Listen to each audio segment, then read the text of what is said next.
Welcome to Newswatch tonight as we bring you news that made headlines today. It's my pleasure. My name is Melissa Oduor. On the sign language is Boniface Muredi. Newswatch begins now. Now, Crisis the Answer Ministry CITAM is holding its annual Family Discipleship Conference, whose theme this year is Unmasked. The whole-day conference, which was on its second day today, saw a rich host of speakers address various key issues affecting the family and the society as a whole. We'll link up with Alice Diana live from the conference this evening. How are you, Alice?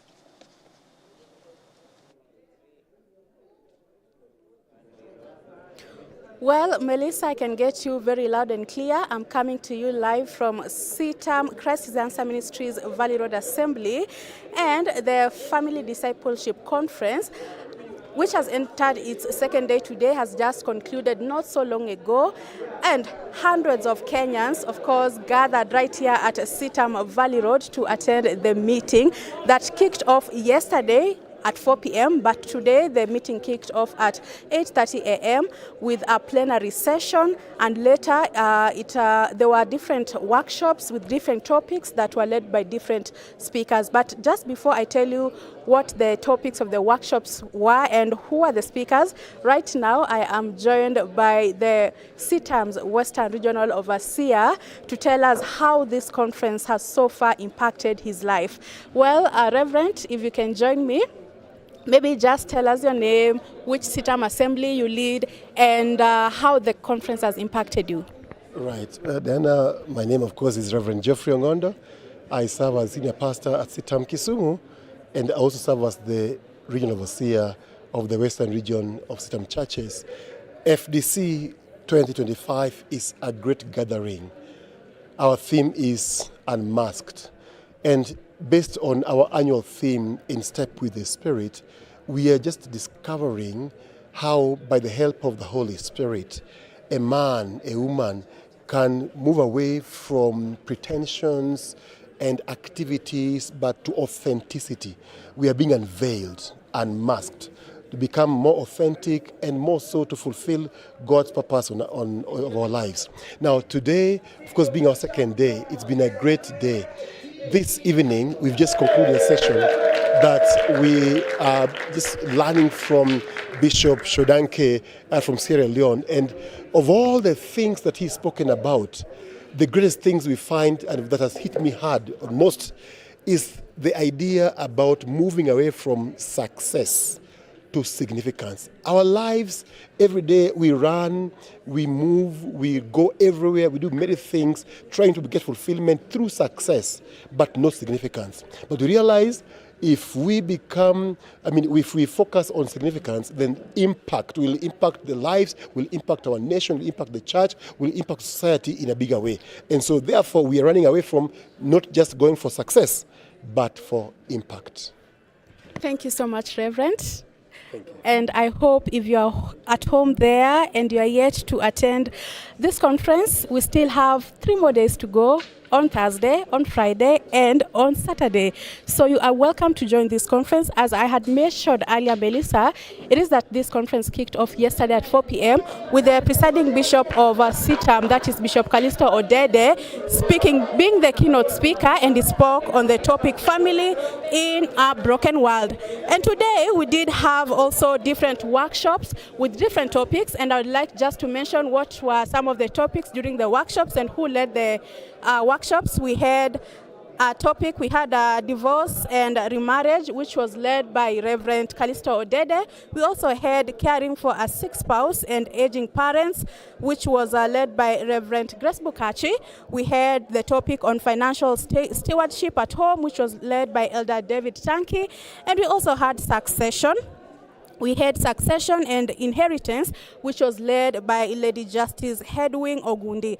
Tomorrow we still have more topics, in fact, very interesting topics. One of the topics during the workshops will be why Gen Zs fear marriage, and it will be led by Reverend David Ewagala. Yes, and we'll also have various other topics, including transformation, transforming marital conflicts, processing parenting challenges in difficult environments, and also digital discipleship, navigating social media in a disrupted world.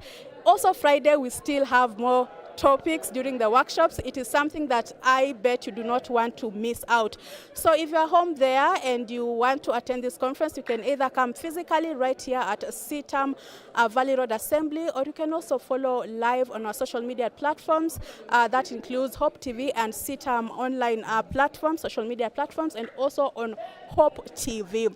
Well, the conference goes until on Saturday. Tomorrow it starts at 8:30 a.m. and it will be ending at 7:30 p.m. Same to Friday, it starts at 8:30 a.m. and it will be ending at 7:30 p.m.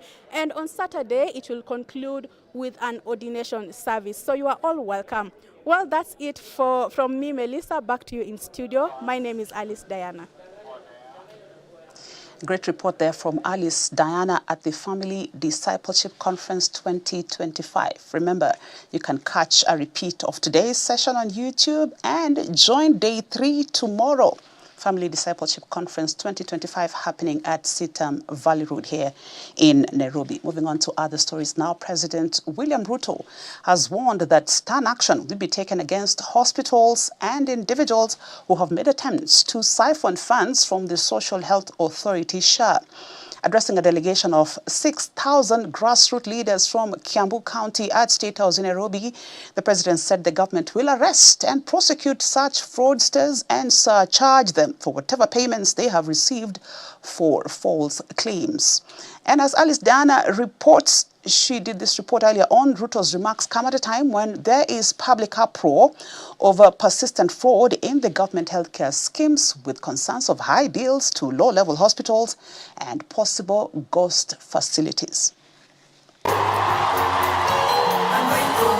Following public anger over persistent fraud in the government healthcare scheme and mounting pressure on the health ministry over questions on how the Social Health Authority has been paying out claims to hospitals, President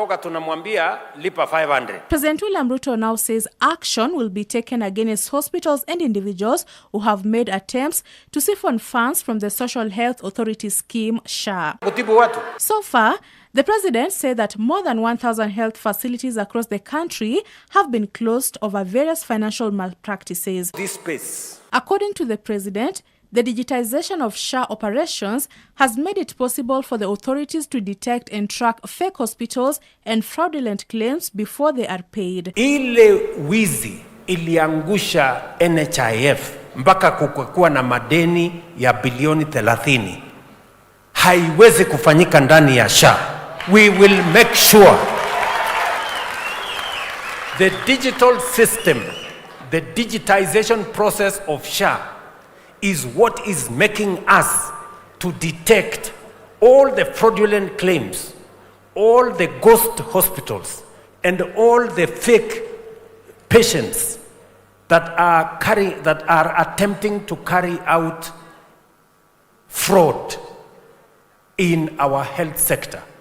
And I want to promise the people of Kenya, we have already closed close to 1,000 health facilities. We are not going to stop at closing the facilities. We are also going to make sure that they refund the money if ever they have been paid. And thirdly, we are going to prosecute them. On outpatient services, President Ruto explained that the government has allocated 21 billion shillings for the provision of primary health care in dispensaries, health centers, and sub-county hospitals, and urged Kenyans to report facilities that are still charging patients. Serikali ya Kenya, hawa wabunge wenu hawa, tumepitisha kwa bunge shilingi bilioni 21 kuhakikisha ya kwamba kila mmoja wetu ambaye anaenda kwa hospitali, ile outpatient, ile unaenda, unatibiwa na unaenda nyumbani, haupaswi kulipa pesa yeyote. The head of state reiterated that access to quality healthcare is a constitutional right for all citizens and not a privilege of a few, noting that 25.7 million Kenyans have already registered under SHA, up from the 7 million under the defunct National Health Insurance Fund, NHIF. Tunataka afya iwe haki ya kila Mkenya, bila ya kujali ako na pesa ama hana pesa. Sikizeni watu wa Kiambu. Health can no longer be a privilege for those who can afford. It must be a right for every citizen because it is documented in the Constitution. The Social Health Authority Chief Executive Officer, Mercy Mwangangi, on Tuesday announced that SHA had suspended 45 health facilities for defrauding the health system, bringing the total to 85 after 40 were flagged earlier this month. Karuri, tunajenga soko Wangige hapo, tulikubaliana tunajenga. Alice Diana, Hope TV Newswatch. Nyinyi mnajua tuko na stadium ya Kirigiti. Thank you, Alice. Once more for that report from State House President William Ruto there. Moving on, Kericho Governor Eric Mutai has pleaded not guilty to 3 charges of gross violation of the Constitution, abuse of office, and gross misconduct as the Senate opened hearings into his impeachment today. Mutai was impeached last week by the Kericho County Assembly of allegations of financial mismanagement, nepotistic appointments, and intimidation of county staff, setting the stage for a politically charged trial. The charges were formally read out by Senate Clerk Jeremiah Nyanganye, reflecting allegations submitted by the County Assembly. The governor is being represented at the Senate by a 6-member legal team led by Senior Counsel Katwa Kigen. Senate Speaker Emerson Kingi confirmed that the trial will proceed in plenary and will run for the next 3 days, with Thursday dedicated to case presentation and cross-examination, and Friday reserved for closing arguments, Senate debate and voting. A majority county delegation vote supporting at least 1 charge would remove the governor from office, otherwise he will retain his seat. We're here in a process that was faulty, and the whole world must know that as it is, there was no impeachment of Kericho. And I know, Honorable Speaker, because the upper house will always make correct decisions at the appropriate time, I beseech of you, Mr. Speaker, and the honorable senators, that as we deal with this matter, we separate between the responsibility of the governor and the responsibility of the CEOs. Some of them that will be brought here to adduce evidences are former CECs of Kericho County. Some of them were mentioned in the Londiani scandal. Out of it, I was able to release some of them out of work. Today, I'm being in Senate, being asked that you sack some people procedurally, while some of those names that will be testifying here are the same names that were active in the so-said Londiani scandal. Some of them were presiding over Kazim Tahani. Today, they are seated here also, probably being aligned as advocates after we release them. We are in a case of history as celebrated Katiba Day, to ask ourselves that to what extent is political persuasion and political desire compared to morality, compared to the rights of an individual. And as the governor of Kericho, I'm here under your mercy, Mr. Speaker, and the senators, so that you'll also help me to get justice as an individual because of the injustices, because of the wrong allegations that have been bestowed of me, while the governor has completely nothing to do with even signing of a voucher, has nothing to do with authorizing payments. My commitment has been simple. The officers that are found culpable of wrongdoings, the law will then follow its case. Out of this, Mr. Speaker, I call then for your consideration deeply, and the Honorable Judge has said here on the matters that will be laid on us, so that the people of Kericho County get justice, while at the same time also the governor of Kericho get justice that he so deserves. Thank you, Mr. Speaker. Human rights activist Boniface Mwangi has officially declared his bid for the presidency in the 2027 general elections. Mwangi made the announcement today during the Katiba Day celebrations at Ufungamano House, positioning himself as part of a growing list of aspirants seeking to unseat President William Ruto. Mwangi has urged Kenyans to reflect on his activism journey, framing his candidacy as a bold step towards a new chapter for the country.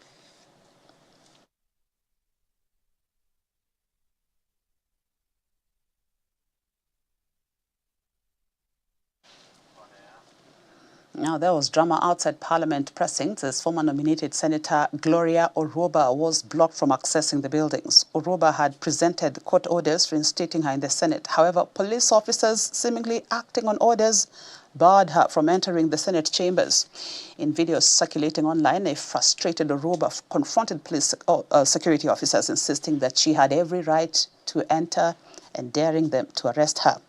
Oroba emphasized that she remains the sitting nominated senator for the UDA party until court rules otherwise. The confrontation follows the political party's dispute tribunal ruling on the 20th of this month, which nullified Oroba's expulsion from UDA, citing procedural lapses in the party's disciplinary process that violated fundamental principles of fairness. Are we taking a short break now? We'll be back with more stories in a short while.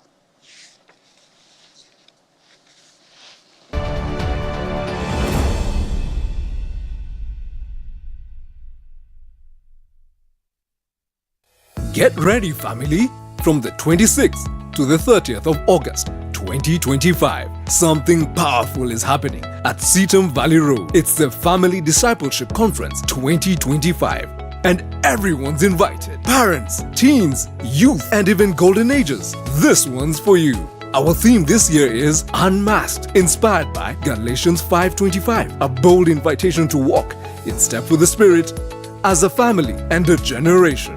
Daily from 8:30 a.m. to 7:30 p.m. Come experience deep teaching, vibrant worship, and real conversations that will transform your family life and your walk with God. And we've got a powerhouse speaker lineup just for you. Bishop Callisto Odede, Dr. Shodanke Johnson, Reverend Dr. Emily Obwaka, Bishop Dr. Gibson Anduvate, Ernest Wamboye, Reverend Grace Bukachi, and Reverend Tom Otieno. Whether you're a parent navigating modern challenges, a teen finding your identity, or a youth hungry for truth, this one is for you. Workshops, worship, fun activities, and powerful moments. It's all here. Registration is now open. Secure your spot today by clicking the link below. That is ftc.sitam.org. Registration and the conference is free. Mark your calendar. Bring your crew and let's grow together, unmasked and in step with the Spirit. Seaton Family Discipleship Conference 2025, where generations gather, grow, and go.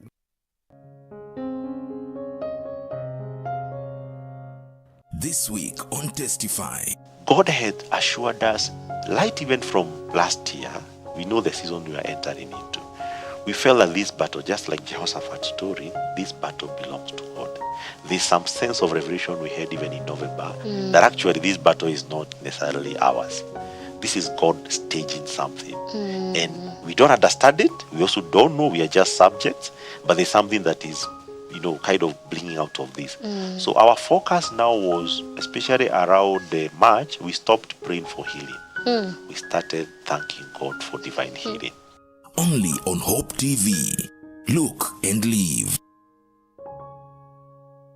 I will build my church, and the gates of hell shall not prevail against. This September, Uhuru Park will thunder with revival. This place that gave birth to a revival to a continent will once again give birth to a revival to a generation. 5 days of worship, word, and breakthrough. Experience word that awakens destiny and presence that transforms lives. Join a nationwide awakening like no other.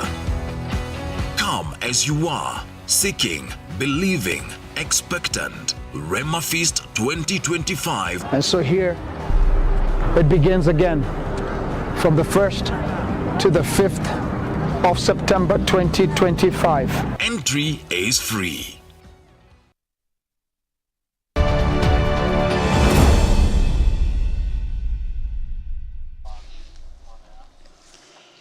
And we're back with more news items now. Kenya has made notable progress in the use of clean cooking solutions. First Lady Mama Rachel Ruto has pointed out that in the decade between 2013 and 2023, the use of clean energy in cooking has risen from 10% to 31%, accelerating Kenya's collective ambitions towards achieving universal clean cooking access.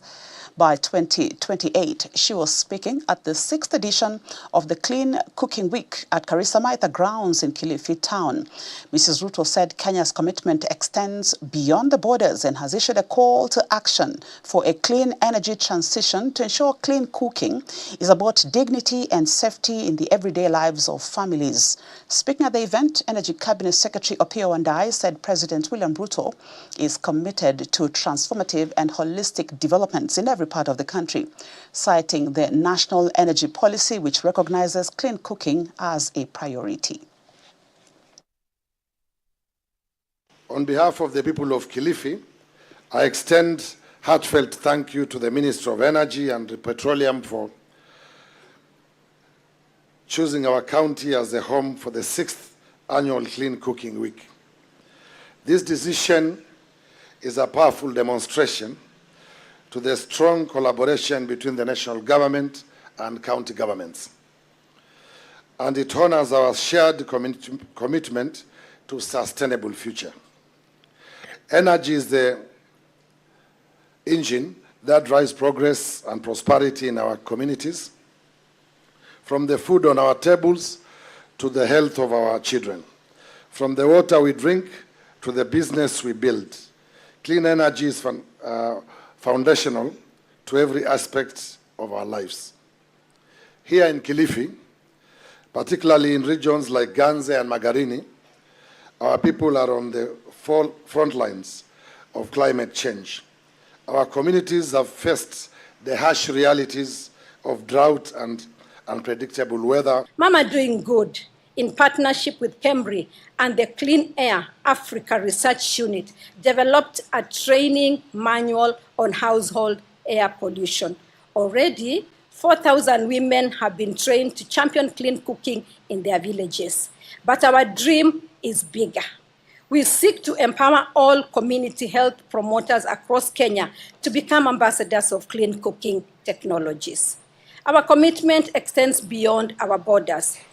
At the first African Climate Summit held in Nairobi in 2024, I joined hands with other First Ladies and women energy leaders to issue a call to action for a clean energy transition. I will continue to advance this agenda at the forthcoming Second African Climate Summit in Ethiopia, ensuring that clean cooking remains a priority in Africa's energy transition discourse. That Kenya is a signatory to international instruments that speak to cleaner and safer environment. And the country's adoption of clean cooking solutions is inspired to a large extent by the Sustainable Development Goals, especially the SDG number 3 on good health and well-being, the SDG number 5 on gender equality, the SDG number 7 on affordable and clean energy, and finally SDG number 13 on climate change. Now, the Ethics and Anti-Corruption Commission, EACC, has called on Kenyans to take the lead in the fight against corruption, which has become a chronic problem in the country. EACC Regional Manager for Nyanza, Abraham Kemboi, who was speaking in Kisumu during a 3-day training workshop for various faith-based groups, said that the responsibility of combating corruption does not rest solely with the Commission, but requires the collaboration of all government institutions together with citizens. He emphasized that involving young people in training and sensitization programs will play a significant role in spreading a unified message in the fight against corruption. So we view this engagement with the youth from the religious institutions as very strategic. First of all, from what we have said, that religious institutions are highly regarded in our society. Number two, the youth of this country are the critical mass. They are the majority. And if there is to be any meaningful change in the fight against corruption, it is very strategic to engage with them, to infuse in them that liking to fight corruption, and therefore likelihood of our message reaching majority of Kenyans and we work together to reduce corruption in our society.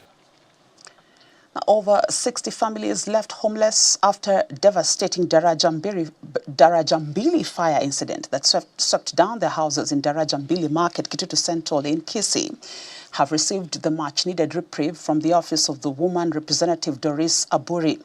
The Sunday inferno razed down over 60 homes in a broad day, leaving behind a trail of destruction, with victims nearly losing their belongings after a gas cylinder exploded and firefighters failed to show up for their rescue. Officers at the woman representative's office, led by Happiness Orina, presented the families, the victims, with beddings and foodstuff and other essential household items and pledged to continue supporting them. Orina has called for well-wishers to come out and support the victims, adding that no one should be left to suffer alone during a tragedy. Tunaendelea kushukuru kwa msaada. Jumii na kaanga hapo sokoni Darajambili na usa huko. Ile Saturday niliibiwa mzigo yote kwa sona usanga sukari kama mchere vitu kama ile, lakini sasa sina chochote. Nikarudi kwa nyumba na kidogo yenye ilibaki kwa store. Nayo sasa hii wakati moto imekamata nayo ikapotea. Ingine unatoa ingine inachomeka. Mimi kuanzia saa hii kutoka karamu ya mtoto, kitabu nini sina hata waisi. Sasa nimekwama niko kwa nyumba, lakini narudisia mama county asante kwa msaada yenye ametusaidia. Kuru tunamwambia endelee kuwa na moyo wa kusaidia aswa kama vijana wa Darajambili na makanika, pana zao zilichomeka, spia zilichomeka. Tunaomba mama county aweze kuongea na national government, aweze kuongea ukuje kuona vijana, shughulikie tupate maspana. Kuna wengine walikuwa wameweka spare parts hapo kwa hiyo duka, aweze kuwashughulikia. Kama mama county tumeona amejitolea, yeye ndio wa kwanza tumeona amejitolea kabisa, aendelee kuwa na huyo moyo aweze kutusaidia. Nakushukuru sababu umefanya mazuri, umenionea hao watu huruma, umewasaidia, umetukumbuka sana. Mungu akusimamie.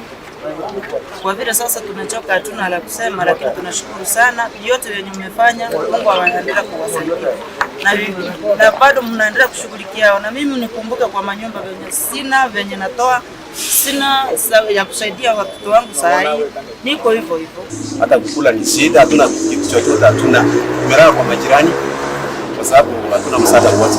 Lakini sasa nimeshukuru kwa sababu ya mama county, ni mama wetu ambaye anatukumbuka hapa Kisii County. Namshukuru sana kwa msaada ambao ametupatia, na pia aendelee kuwa na huo moyo kwa sababu mtu yule ambaye anatoa Mungu anambariki. Kisumu High Court has adjourned the bail hearing of Siaya County civil servant Hezron Junior Opio after the EACC arraigned him on charges of misappropriation of public funds amounting to over 100 million shillings. The suspect denied the charges. The prosecution had sought to deny him bail on grounds that he might interfere with evidence. Magistrate Dennis Matutu adjourned the hearing until Thursday.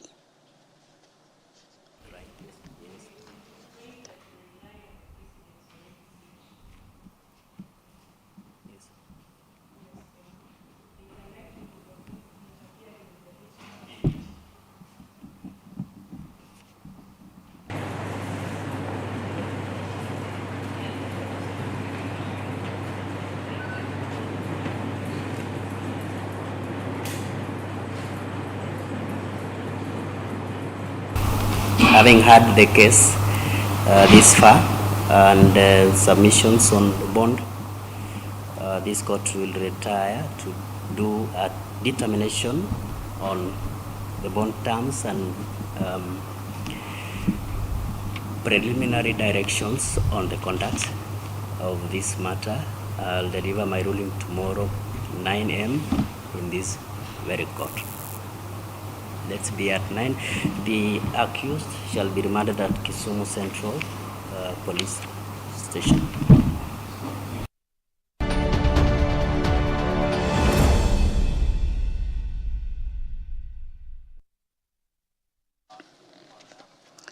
We're looking at business news now. The 2025 Chandler Good Government Index, CGGI, has identified Mauritius as the leading government in Africa, followed by Rwanda and Botswana. Kenya has been ranked at 94th in the index out of 120 governments in one of the most comprehensive global indices of government effectiveness.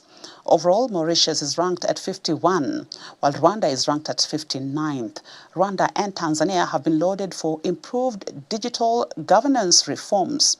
Covering 120 countries across 7 pillars of capabilities and outcomes, the index offers governments practical benchmarks to track progress, identify gaps, and strengthen public institutions. The average score for countries in Africa was, however, the lowest among all regions, although there has been modest improvements between 2024 and 2025. Singapore leads globally, followed by Denmark and Norway. Now in its 5th year, the CGGI provides one of the most comprehensive global measures of government capabilities and effectiveness.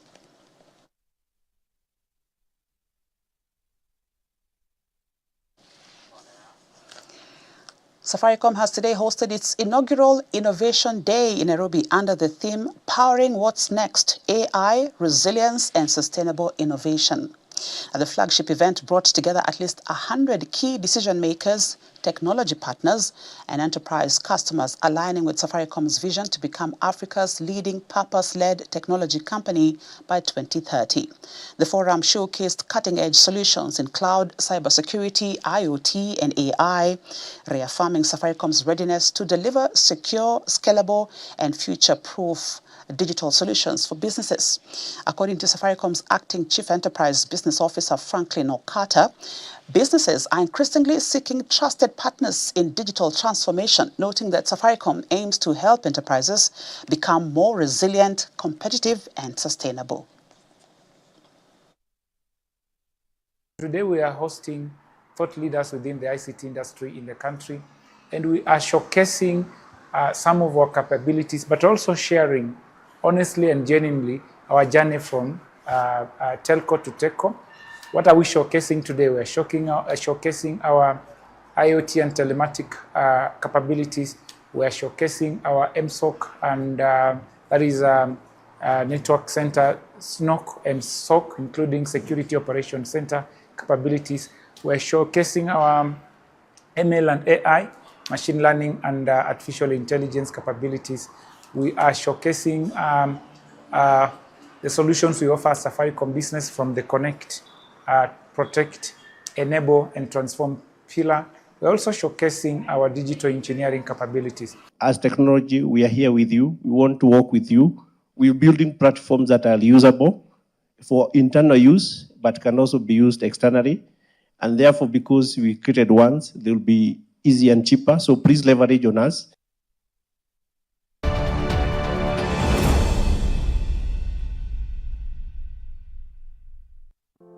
There's a world out there searching for hope, and you can help bring it home. By becoming a friend of Hope, you're helping us share the love of Jesus through Hope FM and Hope TV. With a donation of any amount, join hands with us to bring hope and point souls to the transforming power of Jesus Christ. Become a friend of Hope today by making your donation through the M-Pesa paybill number 933933, account FOH. For more information on how to become a friend of Hope, call 0116-212-723 or email customerexperience@hopefm.org or visit www.hopemediakenya.org. Friends of Hope, keeping hope alive.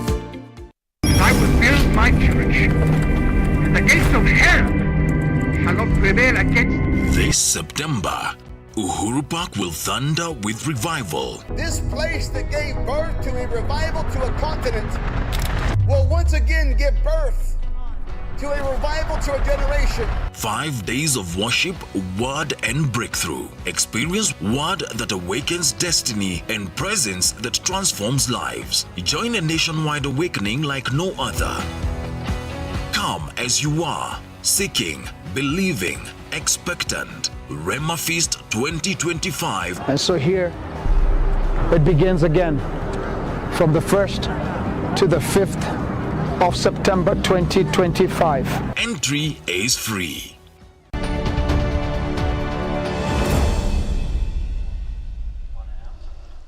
To some sports news now. After a spirited fight in the CHAN 2024 tournament, Harambee Stars now shift their focus to the 2026 FIFA World Cup qualifiers. Head coach Benny McCarthy has named his final 23-man squad that will represent the country in the upcoming qualifiers. Kenya hopes to qualify for the World Cup. Kenya's hopes to qualify for the World Cup remain distant, as Harambee Stars currently sit fourth in Group F with 6 points, 10 behind group leaders Ivory Coast. Harambee Stars will host Gambia and Seychelles on the 5th and the 9th of September, respectively, at the iconic Moi International Sports Centre in Kasarani.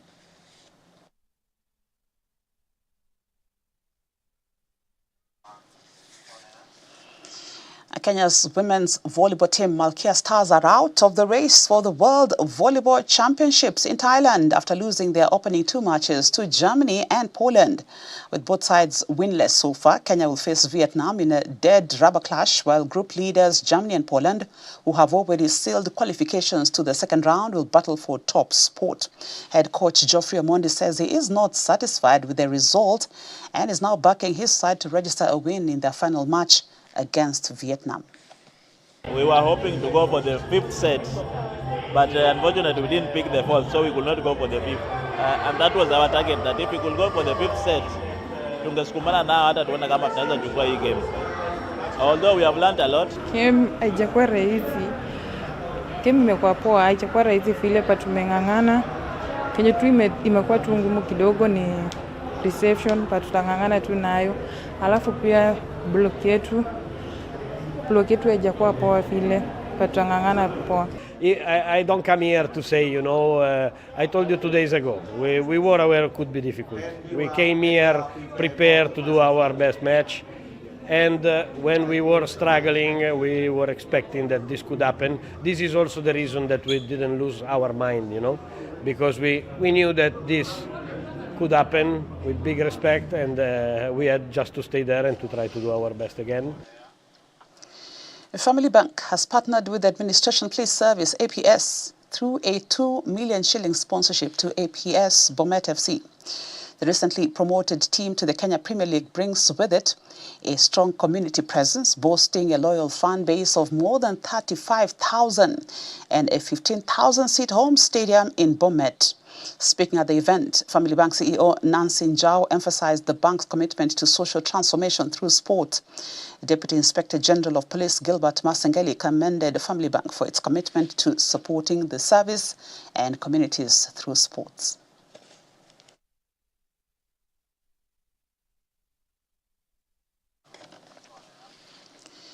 And match officials in the CHAN 2024 offered an open-day dialogue with media representatives to look into the crucial role match officials play in ensuring fair play and professionalism in the sport. A key highlight of the day was the showcase of the Video Assistant Referee VAR technology, which has been a game-changer in global football. Notably, organizers announced that the VAR technology used during CHAN 2024 will remain in the East Africa even after the tournament concludes, a strategic move aimed at strengthening local refereeing standards and embracing modern officiating methods. So this is another stage where they need now to show their quality, because as we don't just talk, we need quality, we need people to work hard. So if they want to get into a big stage like AFCON, which is coming shortly, they have to show their quality. So it is in the same way. With players, they want to be professionals. For us, we want to go into the next stage of refereeing. It's a nice experience, but still quite challenging because it's men once again. The competition is not just minor, you have to keep it up, you have to be at the same level with men. So as a female, it's challenging, but then you have to double up your efforts. And again, series of learning. It's a roller coaster. You learn, today's good, tomorrow maybe it's 50-50. So learning and then challenges, and then it's beautiful like that. So, yeah. VAR has brought a new edge into the game. It has allowed referees to have a second chance to look at critical decisions. VAR protocol in itself allows for referee to review only several items, not everything. So matters that directly impact generally the outcome of the game. So you have matters of penalties awarded, a goal scored, direct red card, or a mistaken identity. So this has come to give us the opportunity to have a second chance to look at a decision you made in the field. And two-time DP World Tour champion Hayden Porches of South Africa has confirmed his participation at the Sports Biz Africa Golf Championship. Porches is part of a star-studded field of over 120 golfers from 16 nationalities, including Kenya, Rwanda, Uganda, Tanzania, Nigeria, Zimbabwe, Ghana, Cameroon, Malawi, Zambia, Cote d'Ivoire, Burundi, South Africa, Egypt, Canada, and the UK. The Kigali event will be the 5th edition of the Sunshine Development Tour East Africa Swing 2025 season, and it shall be played from September the 3rd to the 5th at the Kigali Golf Resort and Villas. Scott Davey of the UK, an elite amateur, and Daniel Kaur from Canada, a seasoned professional, will also be expected to put up a strong challenge at the tournament. The women's field will also be strongly represented with Kenya's Naomi Wafula, Uganda's Irene Nakalembe, and Lilian Kowe. The tournament will be a precursor to the 2025 Sports Biz Africa Forum, an annual event held in Rwanda that aims to advance Africa's sports industry and enhance the sports business sector towards sustainable development in the continent.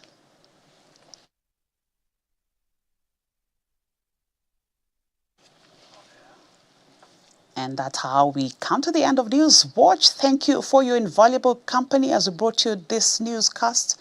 My name is Melissa Oduor, together with Boniface Muredi on this sign language. On behalf of the crew behind the scenes, have a good night.